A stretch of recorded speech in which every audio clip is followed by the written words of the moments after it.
Кими, какво очакваш от първото рали за този сезон, в което участъците от асфалт преобладават?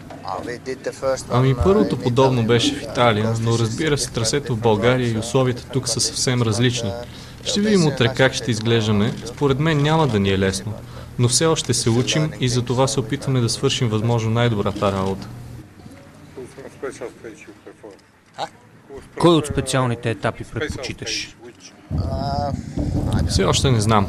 Определено ще е по-лесно да дам мнение, след като премина през всичките етапи.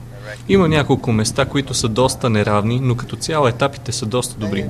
Може би хората са очаквали по-лоши условия по пътищата, но нещата не са чак толкова лоши.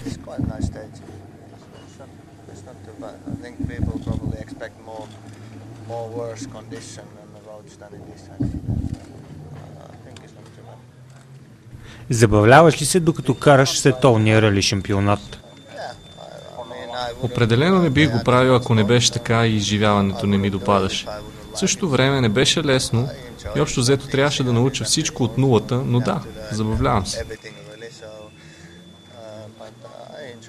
Как е, докато шофираш, да има друг човек до теб в колата? Вече е съвсем нормално, защото свикнах.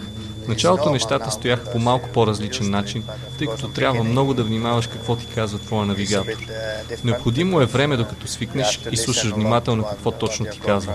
Понякога човек влага твърде много усилия в шофирането и не отделя достатъчно внимание на навигаторите.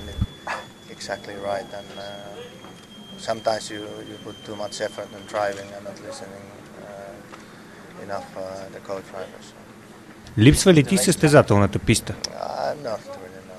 Не. Лъжа ще е да кажа, че да карам по писта не ми харесва, но в момента карам рали и ми допада повече.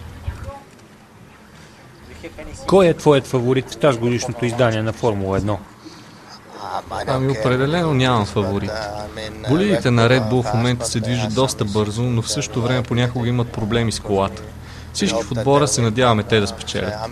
Хамилтън също изглежда доста добре и най-вероятно битката за първото място ще е точно между тези два отбора. Как се подготви за рали България? Не по-различно от за което и да е друго рали. Най-важното е да имаш добри познания за участъците. Освен това направихме и няколко теста във Франция, за да настроим правилно автомобила.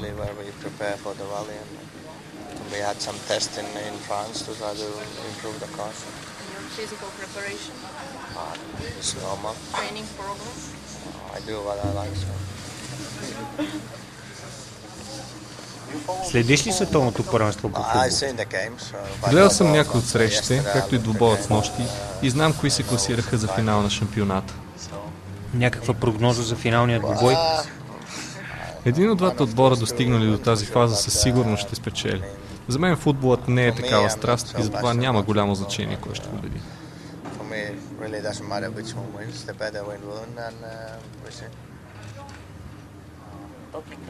Според тебе, защо финландците са толкова добри автомобилни състезатели? Аз смятам, че много страни имат добри пилоти. Финландия не е много голяма страна, но моторният спорт е доста популярен и има много вложена емоция в него и затова оттам излизат доста добри състезатели. Не знам каква точно е причината, може би успехите се дължат на голямата популярност.